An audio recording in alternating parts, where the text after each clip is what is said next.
जय श्री कृष्णा। राधे राधे। आज हम सुनेंगे करवा चौथ व्रत की कथा। जैसा कि आप जानते हैं, करवा चौथ व्रत में इस कथा को सुनना बहुत आवश्यक है।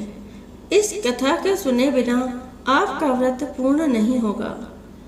तो आप इस कथा को बड़े प्रेम से श्रद्धा पूर्वक अंत तक सुनिएगा, तभी आपको इसका पुण्य फल प्राप्त होगा, तभी आपका व्रत संपूर्ण होगा। तो सबसे पहले पूजन विधि। जो सौभाग्यवती स्त्रियां इस करक चतुर्थी का व्रत करके सायंकाल विधि से पूजन करेंगी, वे अचल सौभाग्य, धन, पुत्र तथा बड़े भारी यश को प्राप्त होंगी। करक इस मंत्र को पढ़कर दुग्ध अथवा जल से भरा हुआ कलश लेकर उसमें पंचरत्न डालकर ब्राह्मण को देवें और कहे कि गणेश जी, इस करक करवा के दान से मेरे पति बहुत काल तक जीवित रहे, मेरा सौभाग्य सदा बना रहे। सुहागिन स्त्रियों को भी देवें और उनसे लेवें भी। इस प्रकार सौभाग्य की इच्छा करने वाली स्त्रियां जो भी इसे करेंगी, वह सौभाग्य, पुत्र तथा अचल लक्ष्मी को प्राप्त होंगी। करक चतुर्थी अथवा करवा चौथ व्रत की कथा।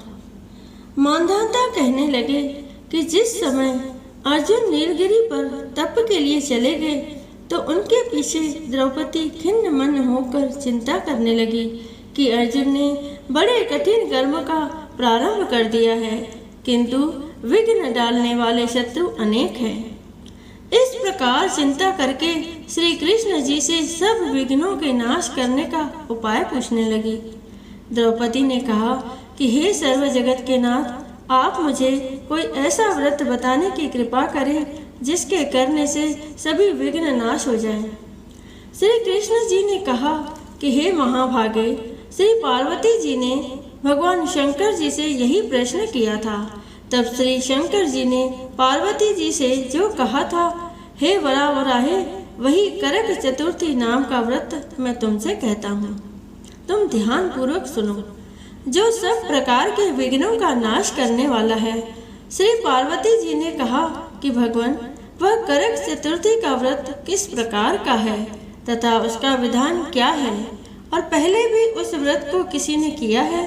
शंकर जी बोले कि पार्वती जी, अनेक प्रकार के रत्नों से शोभामान, चांदी और सोने के भवनों से भरे विद्वान पुरुषों से सुसेवित, लोगों को वश में करने वाली दिव्य स्त्रियों से शोभायमान, जहाँ पर सदैव ही वेद ध्वनि होती है, ऐसे स्वर्ग से भी मनोहर परम रमणीक शुक्रप्रस्थपुर दिल्ली शहर में एक वेद शर्मा नामक ज्ञानी ब्राह्मण रहता था।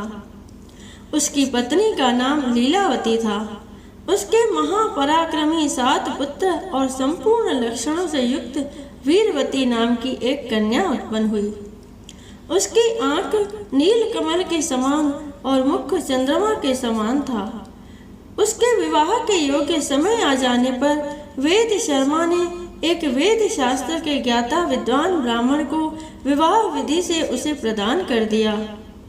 इसके पश्चात वीरवती ने अपने भाइयों की स्त्री भौजाइयों समेत गौरी का व्रत किया।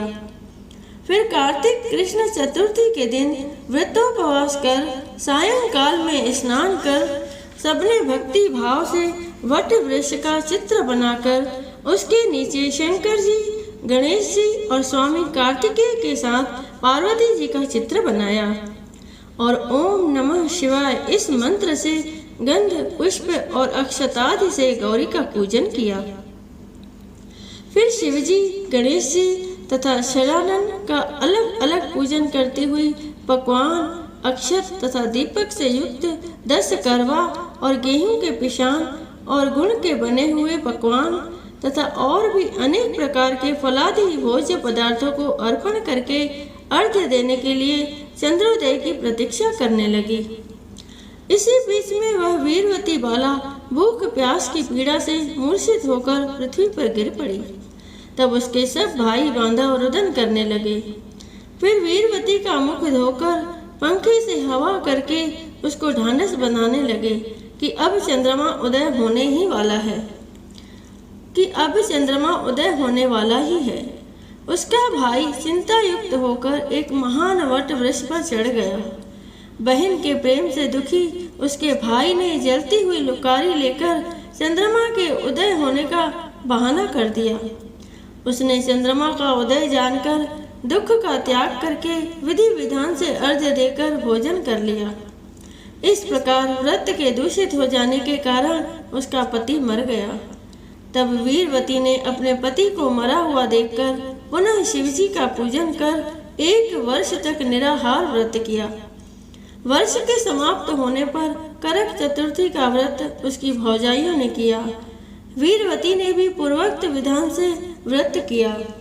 जब उस दिन देव कन्याओं के साथ इंद्राणी वहां करक चतुर्थी का व्रत करने के लिए स्वयं स्वर्ग से आई और वह वीरवती के पास चली गई। तब वीरवती ने इंद्राणी से सब बातें पूछी।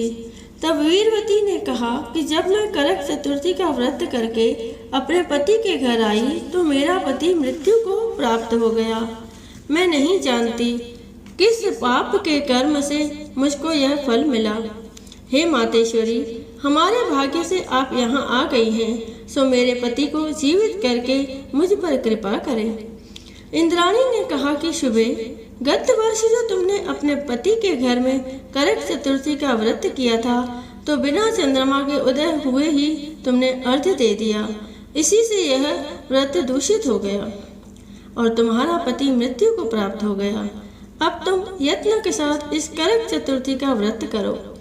तत्पश्चात इस व्रत के प्रभाव से मैं तुम्हारे पति को जीवित कर दूंगी। श्री कृष्ण कहने लगे कि हे द्रौपदी, इंद्राणी के वचन सुनकर वीरवती ने विधान पूर्वक व्रत किया। इस प्रकार उसके करक चतुर्थी का व्रत करने से इंद्राणी ने प्रसन्न होकर जल के द्वारा अभिसिंचन कर उसके पति को जीवित कर दिया। वह देवता के समान हो गया। इसके पश्चात वीरवती अपने पति के साथ घर आकर आनंद करने लगी। वीरवती के व्रत के प्रभाव से उसका पति धन धान्य पुत्र तथा आयु को प्राप्त हुआ। इसलिए तुम भी इस व्रत को यत्न पूर्वक करो। सूत जी कहने लगे कि हे ऋषियों, इस प्रकार श्री कृष्ण के वचनों को सुनकर द्रौपदी ने इस करवा चौथ के व्रत को किया, जिसके प्रभाव से संग्राम में कौरवों को जीतकर अतुलनीय राज्य को प्राप्त किया, जिससे उनका सब दुख जाता रहा। बोलो श्री गणेश भगवान की जय। बोलो गौरी शंकर भगवान की जय। बोलो चौथ माता की जय।